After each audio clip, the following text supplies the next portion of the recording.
the red flag flying here.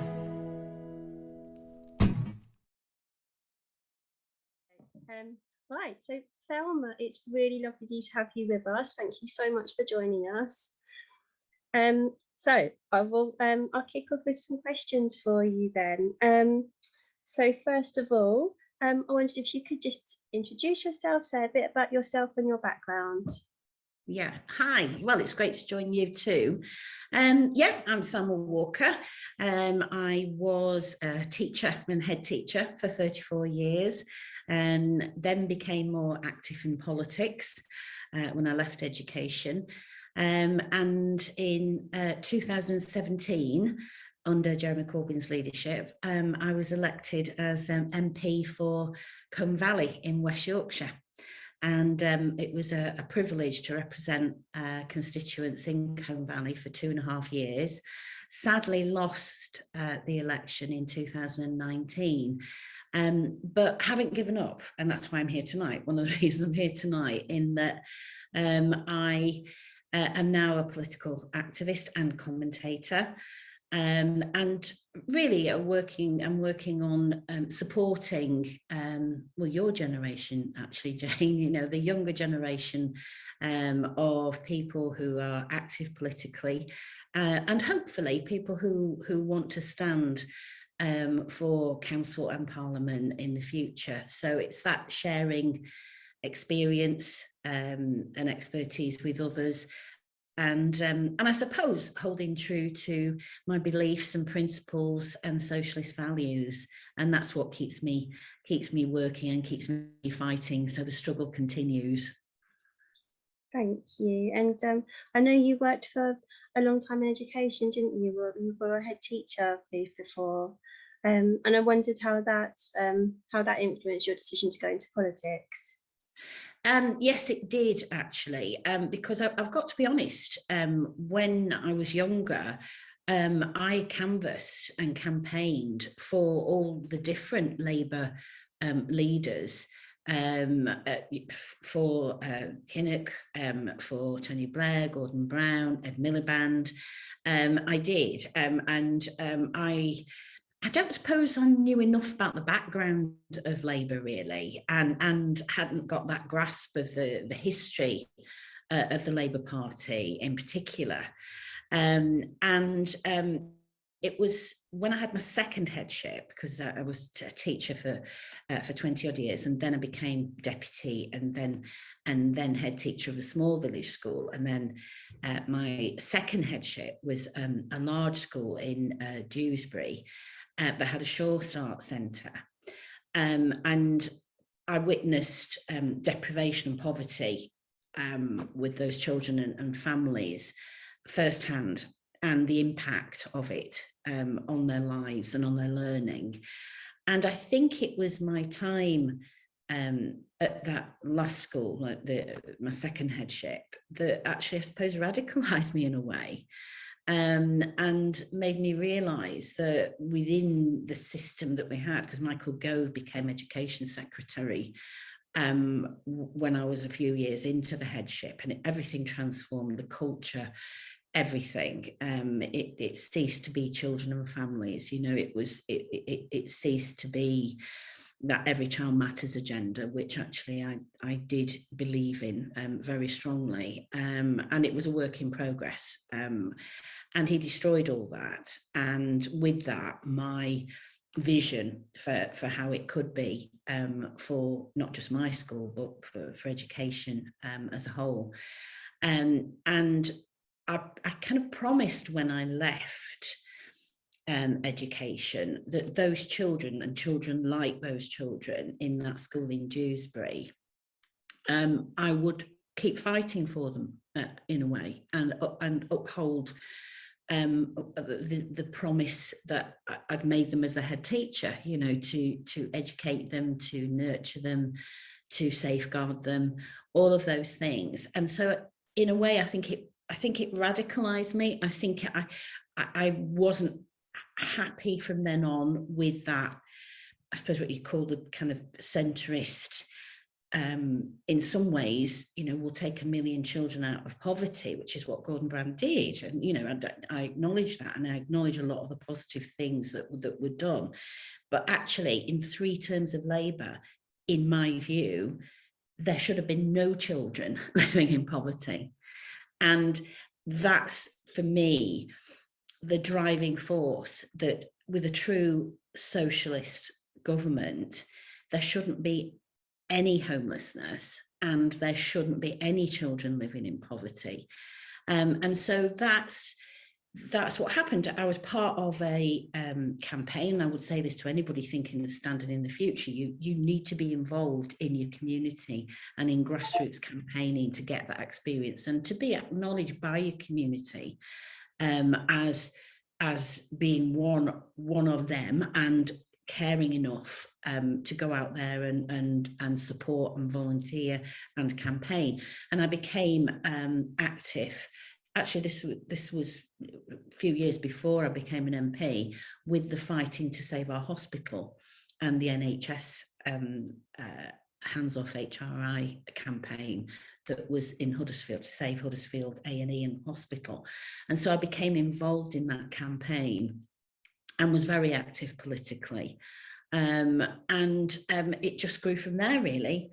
And when they were selecting a candidate in 2017, I was selected and won, which was amazing. I was stunned that night or morning of the count, and I suppose my life changed forever with that. And so, but it's education. When I was in Parliament, I was on the Education Select Committee as well, so I could use my experience to inform that group and the inquiries that took place while I was there. So I do think that my experience in schools was invaluable whilst I was in. Shame it was such a short period of time, but I do think it informed what I did and the contribution I could make, really, of working in teams, trying to bring people together, which, as you know, in politics is not always easy.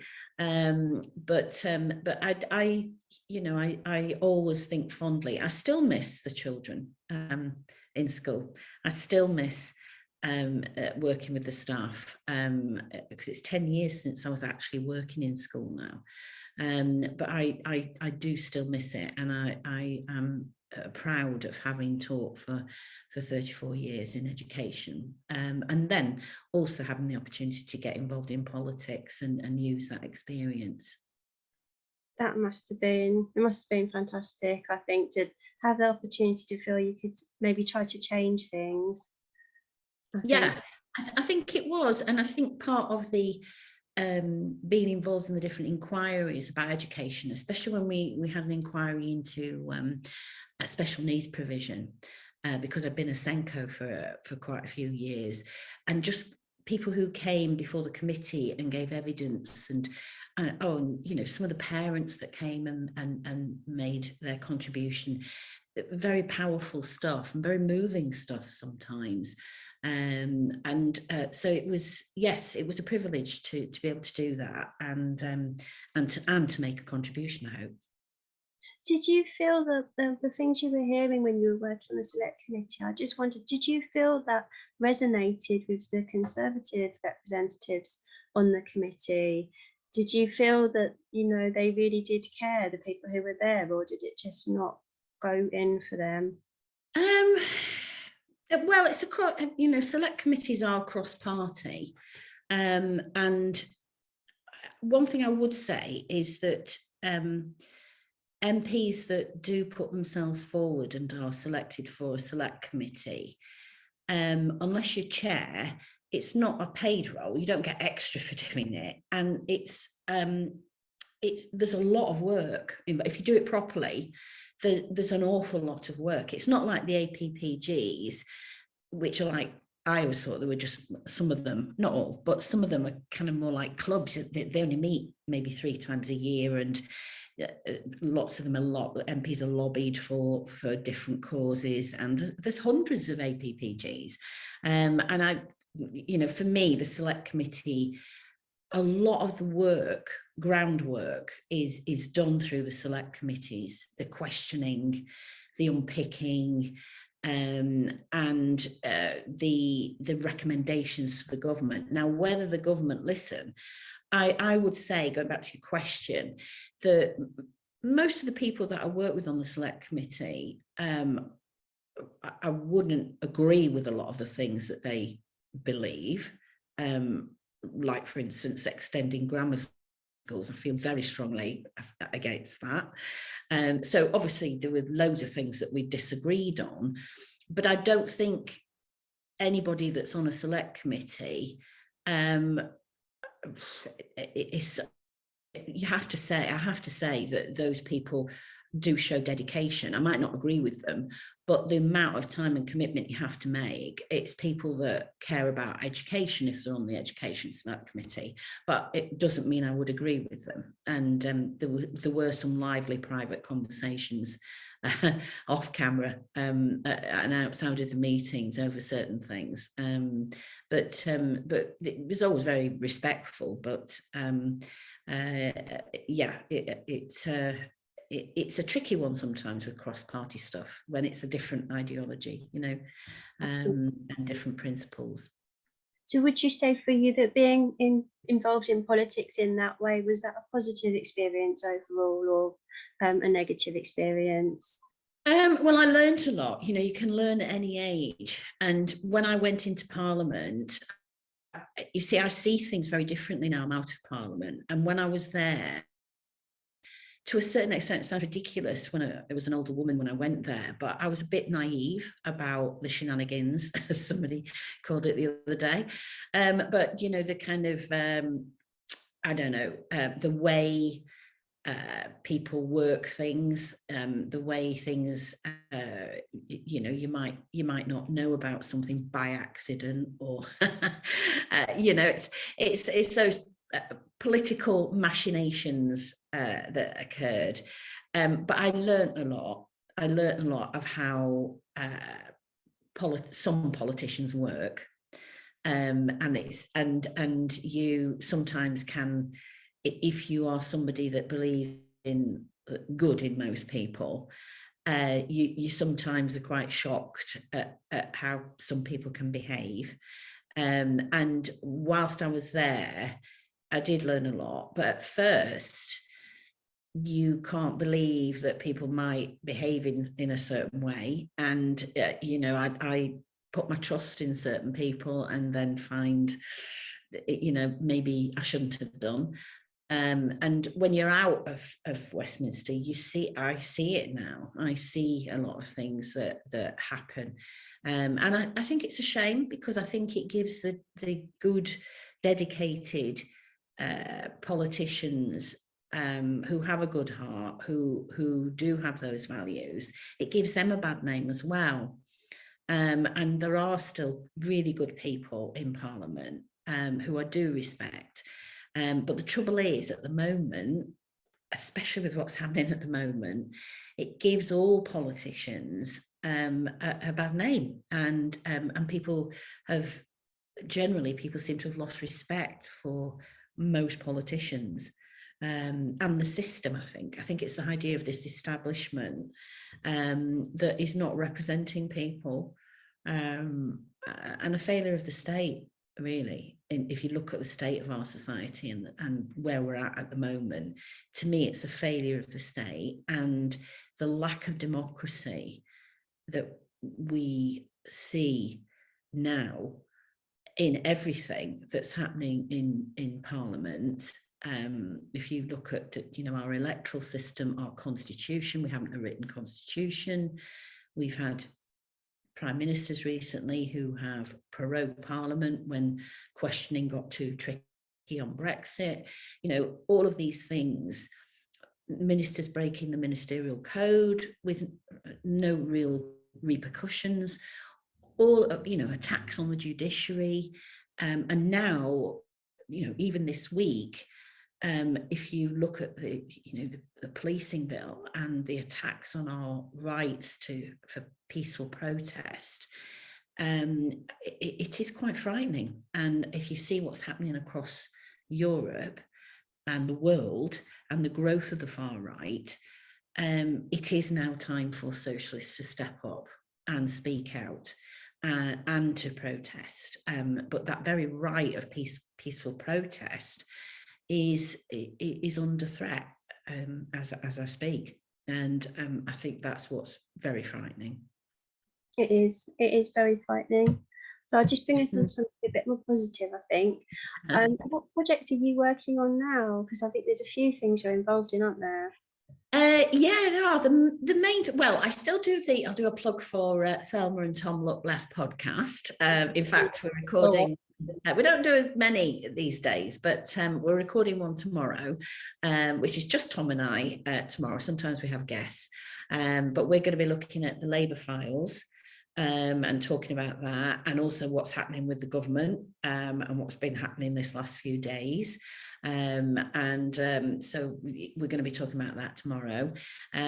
So I still do the podcast with Tom, but the main thing I'm involved with is the People's Alliance of the Left, which is a very informal, currently, organisation which meets informally, and it's made up of leaders of campaigns and leaders of the smaller left political parties, like the Breakthrough Party, Left Unity, and Northern Independence Party. So they're the political parties that are involved with it. And then we have the different campaigns that are involved, like the Every Doctor campaign, Strike Map UK, Peace and Justice Project. And we have now got some councillors who have quit Labour or have been thrown out, depending on what's happened to them, and been expelled.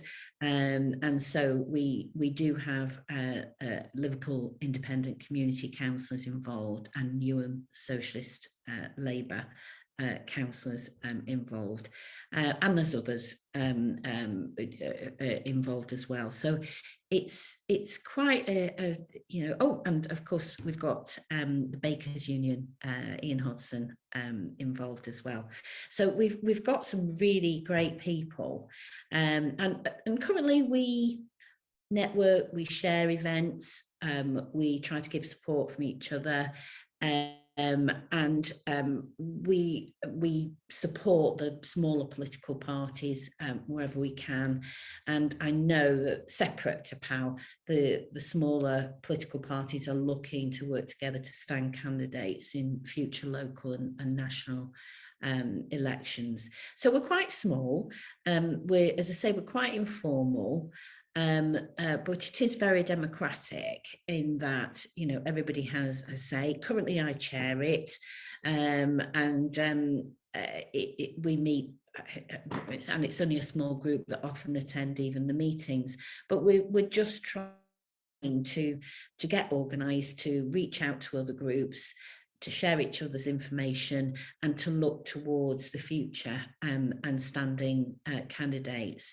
But the most important thing is that we do need socialists to stand in seats, in council seats, and put themselves forward. And I've said, before, please do it, because we do need good people who've got that value base and those principles, to come together and support each other, because we've got to offer an alternative. Because Labour, to me, well, they're not showing any opposition, real opposition. And for me, they're just saying, well, we'll make people a little less poor than the Tories. And we won't see that transformational change that we would have seen with the manifesto of 2017 and then again in 2019. We're not going to see that. And it just ends up being, over the years, it just ends up being blue team, red team, and that two-party equilibrium that we've just got to break, because over 15 million people didn't vote at the last GE. And it's those people we need to reach out to. It's those people that we need to speak to and work for them for a better future. So that's what keeps me going. And it's very small at the moment. And I know people say, well, you won't go anywhere. You know, PAL and those smaller political parties won't go anywhere. But we're part of a movement, and we work with other groups, and every political party had to start somewhere. And there is there's a crying need for to fill that political vacuum with a socialist alternative. So that's what I'm planning to do. Fantastic. I mean, you go back far enough, and it was the Whigs and the Tories, wasn't it? The Labour Party was a new party at one stage, and now they're the Queen's opposition or the King's opposition, and you know, have been for decades. Things change with time, don't they? So yes, they do, and it's definitely time for change. It definitely is, I think. So how can others get involved in People's Alliance with the Left?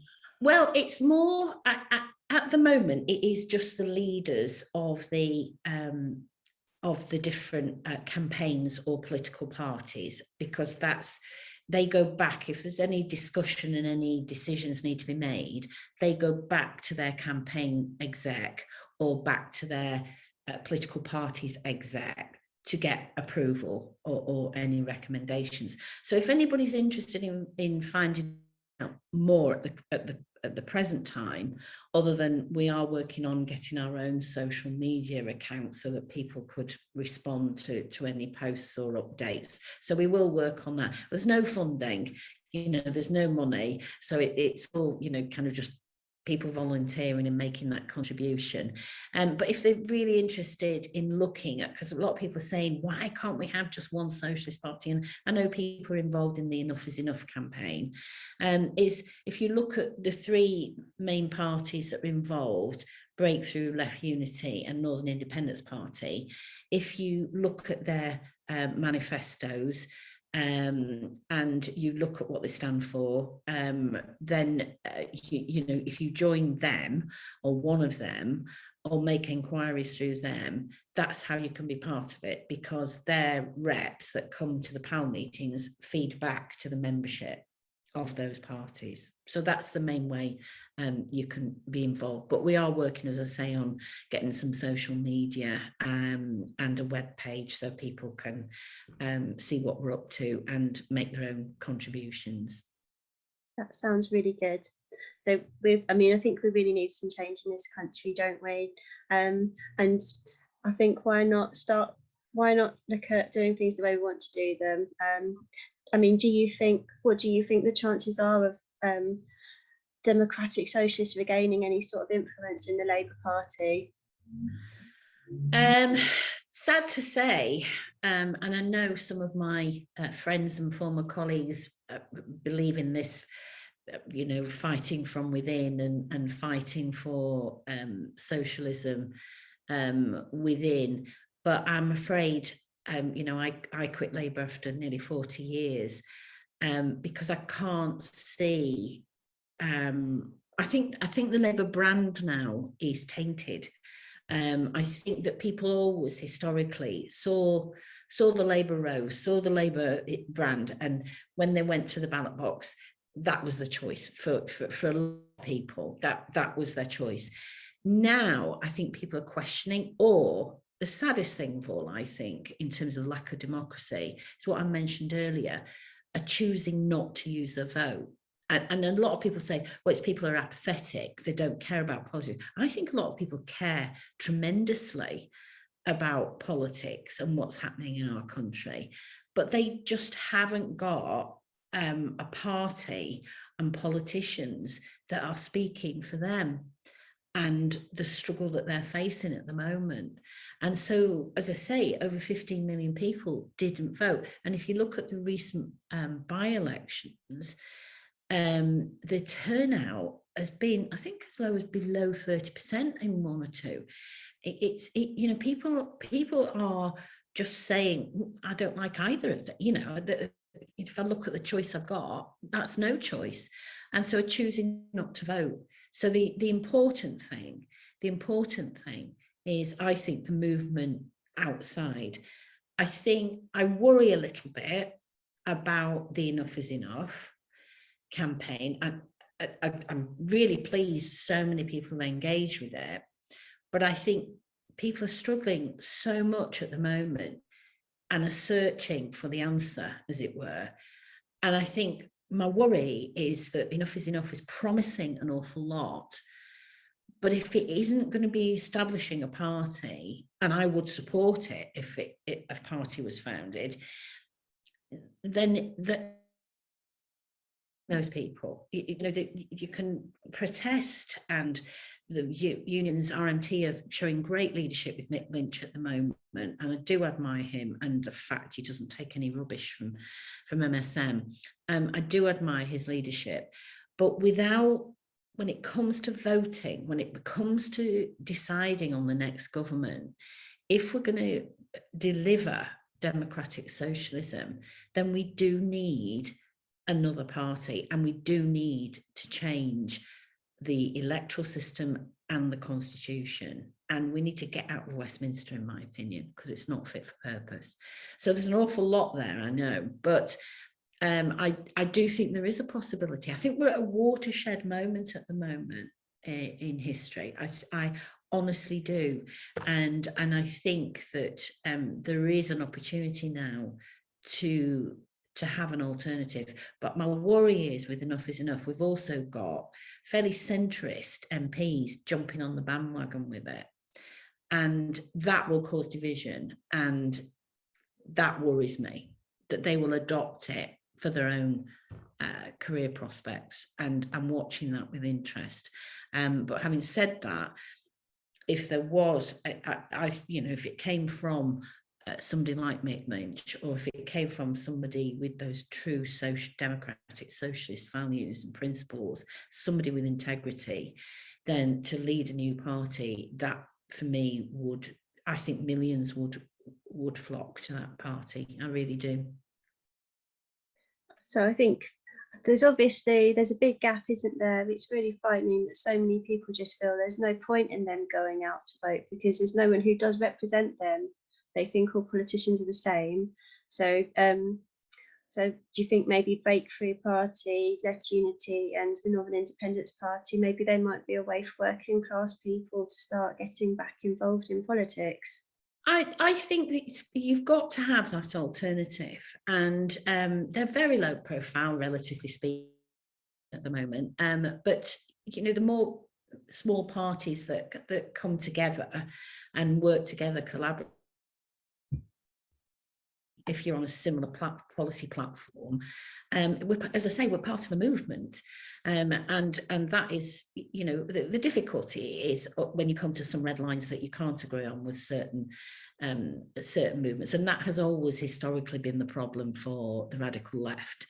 But I think if you look at what's happened in France with NUP and Mélenchon, and that alliance of the left parties, including the Greens, you can see that how well they did in the recent elections, and I think an alliance of the left is, and I do mean left, I don't mean Liberals and Labour, and I mean left, proper left, socialists, coming together has to be the way forward, and that's why I'm interested to see what Enough is Enough does with this and where it's going, because, as I say, promising people that are literally on their uppers, something that they can't deliver on when it comes to changing the government, is not on, I don't think. Times are too hard for people. I think we've got to have integrity there and have a clear vision about where we're going with this. And it's not about careerists and egos, because that's often the problem in politics. It's people that are out for their own career and